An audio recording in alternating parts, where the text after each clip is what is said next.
यह व्रत खास संतान की प्राप्ति और उनके दीर्घायु जीवन के लिए किया जाता है।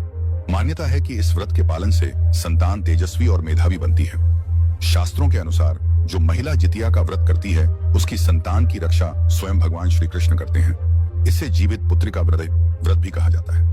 पूर्वांचल में मनाया जाने वाला जितिया पर्व बहुत ही महत्वपूर्ण है। हिंदू धर्म की पौराणिक कथाओं के अनुसार महाभारत के युद्ध के समय अश्वत्थामा ने अभिमन्यु की पत्नी उत्तरा के गर्भ में पल रही संतान को मार दिया।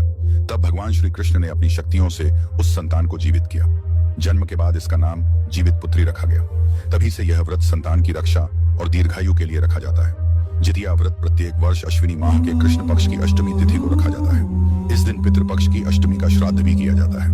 व्रत में भगवान गणेश, माता पार्वती और शिव जी की पूजा होती है। व्रत को प्रदोष काल में करना श्रेष्ठ माना गया है। राहु काल के समय पूजा नहीं करनी चाहिए।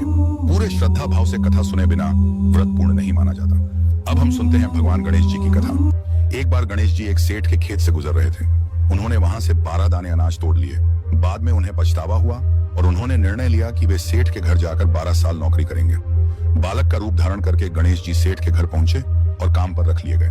कुछ दिनों बाद सेठानी जी राख से हाथ धो रही थी। गणेश जी ने उनका हाथ मिट्टी से धुला दिया। इस उद्दंडता पर सेठानी ने सेठ से शिकायत की। गणेश जी ने समझाया कि गंदे हाथ से धोने पर लक्ष्मी नाराज होती हैं। सेठ ने गणेश जी की बातों में सच्चाई देखी और उन्हें स्वीकार किया। कुछ समय बाद कुंभ मेला आया। बैठा ने गणेश जी सेठानी को स्नान कराने भेजा। गणेश जी ने सेठानी को अच्छे पानी में डुबकी लगाई। सेठानी ने गुस्से में गणेश जी से घर वापस बुलाया। गणेश जी ने समझाया कि पूजा में काले वस्त्र शुभ नहीं होते, इसलिए उन्होंने लाल वस्त्र पहनने के लिए कहा। गणेश जी ने कई दिन सेठ के घर में निष्ठा और बुद्धिमानी से काम किया। एक दिन पूजा के समय पंडित जी ने सेठ से कहा कि गणेश जी की मूर्ति लाना भूल गए हैं। गणेश जी ने कहा कि मेरी मूर्ति बनाकर पूजा कर लो। इस पर सेठ गुस्से में आ गए, लेकिन गणेश जी ने अपना असली रूप धारण कर लिया। सेठ और सेठानी ने उनकी पूजा की और गणेश जी अंतर्ध्यान हो गए। सेठ को बाद में सपने में समझाया गया कि 12 अनाज के दानों के लिए गणेश जी ने 12 साल सेवा की थी।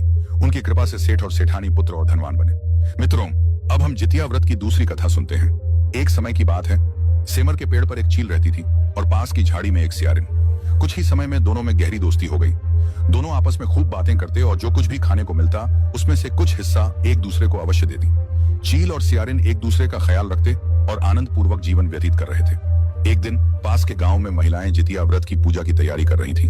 चील ने ध्यानपूर्वक उन्हें देखा और अपनी सखी सियारिन को यह सब बताया। दोनों ने निश्चय किया कि वे भी इस व्रत को करेंगे। उन्होंने बड़ी निष्ठा और लगन से व्रत रखा। दिन भर भूखे और प्यासे रहते हुए, संतान की मंगल कामना करते हुए उन्होंने पूजा पूरी की। लेकिन रात होते ही सियारिन को अत्यधिक भूख लगी। वह हड्डी और मांस खाने लगी। चील ने यह देख लिया और सियारिन को डांटा कि जब व्रत लिया था तो उसका पालन क्यों नहीं किया। सियारिन ने माफी मांगी, लेकिन व्रत का पुण्य फल अब भंग हो चुका था। चील ने रात भर भूखे रहकर अपनी निष्ठा और व्रत पूर्ण किया। इस व्रत के प्रभाव से अगले जन्म में दोनों फिर से मनुष्य रूप में जन्मी। चील और सियारिन दोनों राजकुमारी बनी। सियारिन बड़ी बहन बनी और चील छोटी। बड़ी बहन बार बार अपने बच्चों की मृत्यु के दुख में रहती और छोटी बहन के बच्चे तंदुरुस्त और स्वस्थ थे। बड़ी बहन ने अपनी छोटी बहन के बच्चों के सर काटकर डिब्बे में बंद कर दिए, लेकिन बाद में देखा कि डिब्बे में केवल मिठाई थी। समय बीतता गया। बड़ी बहन बार बार अपनी छोटी बहन और उसके बच्चों को नुकसान पहुंचाने की कोशिश करती रही, लेकिन सफल नहीं हुई। एक दिन उसने देखा कि छोटी बहन पूजा की थाली लेकर जा रही थी। उसने पूछा कि यह व्रत क्यों करती हो। छोटी बहन ने समझाया कि जितिया व्रत करने से निसंतान को संतान की प्राप्ति होती है और जो संतान है उन्हें लंबी उम्र और स्वास्थ्य का आशीर्वाद मिलता है। इस बात से बड़ी बहन को अपनी गलती का एहसास हुआ।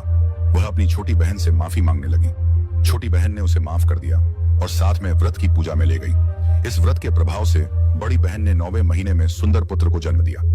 इस प्रकार जितिया व्रत के पालन से न केवल संतान की रक्षा और दीर्घायु सुनिश्चित होती है, बल्कि परिवार में सौहार्द और प्रेम भी बढ़ता है। चील और सियारिन की कथा हमें यह सिखाती है कि सच्ची श्रद्धा और व्रत का पालन जीवन में आशीर्वाद लाता है। मित्रों, अब हम सुनते हैं जितिया व्रत की तीसरी कथा। यह कथा गंधर्व के राजकुमार जीमूत वाहन से जुड़ी है। जीमूत वाहन बड़े उदार और परोपकारी राजा थे। उनके पिता वृद्धावस्था में वानप्रस्थ आश्रम जाने पर उन्हें राज सिंहासन सौंप गए, लेकिन उनका मन राजपाट में बिल्कुल भी नहीं लगता था।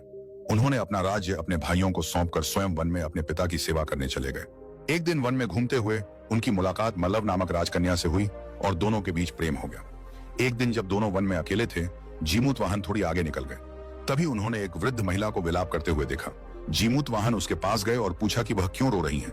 वृद्ध महिला ने बताया कि वह नागवंश की है और उसका इकलौता पुत्र शंखचूड़ आज गरुड़ के प्रकोप से बलि लेने वाला है। यदि पुत्र मरा तो वह पूरी तरह पुत्र विहीन हो जाएगी। जीमूतवाहन ने वृद्ध महिला को आश्वस्त किया कि वे उसके पुत्र की रक्षा करेंगे। उन्होंने लाल कपड़े में खुद को ढककर वंद्यशिला पर लेट गए ताकि गरुड़ उन्हें बलि के रूप में ले जाए। नियत समय पर गरुड़ आया और जीमूतवाहन को अपने पंजे में पकड़ लिया। गरुड़ ने देखा कि इस प्राणी की आंखों में आंसू और मुंह से कराह निकल रही थी। गरुड़ इस दृश्य से बहुत प्रभावित हुए। जीमूतवाहन ने गरुड़ को अपने बलिदान का कारण बताया और कहा कि एक स्त्री के पुत्र की रक्षा के लिए उन्होंने अपनी जान देने का साहस दिखाया। गरुड़ की सोच बदल गई। उन्होंने अपने प्रकोप को शांत किया और जीमूतवाहन को मुक्त कर दिया। साथ ही वरदान दिया कि अब सर्पों को बलि नहीं दी जाएगी और पहले लिए गए सभी प्राणों को जीवन दान मिलेगा। इस प्रकार जीमूतवाहन की बहादुरी और त्याग से नाग जाति की रक्षा हुई। कहा जाता है कि जो स्त्री इस कथा को सुनकर व्रत करती है और विधि पूर्वक पालन करती है, उसकी संतान की रक्षा होती है। मृत्यु के संकट से भी संतान सुरक्षित रहती है। यही कारण है कि पुत्र की रक्षा के लिए जीमूतवाहन की पूजा की परंपरा शुरू हुई। जितिया व्रत का उद्देश्य न केवल संतान की लंबी उम्र और स्वास्थ्य सुनिश्चित करना है, बल्कि माता पिता के त्याग और सच्ची श्रद्धा को सम्मानित करना भी है। इस कथा से हमें यह सीखने को मिलता है कि दूसरों की रक्षा और भलाई के लिए किए गए बलिदान का फल अत्यंत शुभ होता है। मित्रों, इस कथा के बाद हम जानते हैं कि जितिया व्रत केवल पूजा पाठ का नाम नहीं है, बल्कि यह सच्ची श्रद्धा, त्याग और संतान के लिए माता के अटूट प्रेम का प्रतीक है। मित्रों, अब हम सुनते हैं जितिया व्रत की चौथी कथा, जो महाभारत काल से जुड़ी हुई है। जब महाभारत का युद्ध समाप्त हुआ, उसके बाद पांडवों के शिविर में अश्वत्थामा बहुत ही क्रोधित हो गए। अपने पिता की मृत्यु और युद्ध के दौरान हुई घटनाओं से भड़के हुए उन्होंने पांडवों के शिविर में घुसकर 5 सोए हुए लोगों को मार डाला, जिन्हें उन्होंने पांडव समझ लिया। ये सभी द्रौपदी की संतानें थीं। अश्वत्थामा के इस कृत्य के फलस्वरूप उत्तरा की अजन्मी संतान को गर्भ में ही मारने के लिए ब्रह्मास्त्र का प्रयोग किया गया। यह ब्रह्मास्त्र अत्यंत शक्तिशाली था और इसे निष्फल करना नामुमकिन था। उत्तरा की संतान का जीवित रहना आवश्यक था ताकि वंश और धर्म की रक्षा हो सके। तभी भगवान श्री कृष्ण ने अपनी दिव्य शक्तियों का प्रयोग किया और उत्तरा की अजन्मी संतान को गर्भ में ही पुनः जीवित किया। जन्म के समय इस पुत्र का नाम जीवित पुत्री रखा गया। इसी घटना से इस व्रत की परंपरा शुरू हुई। आज भी जितिया व्रत श्रद्धा और विश्वास के साथ किया जाता है ताकि संतान की रक्षा और उसके दीर्घायु जीवन का आशीर्वाद प्राप्त हो। जितिया व्रत के दिन माता अपनी संतान की लंबी उम्र और स्वास्थ्य के लिए पूरी श्रद्धा और निष्ठा से व्रत रखती हैं।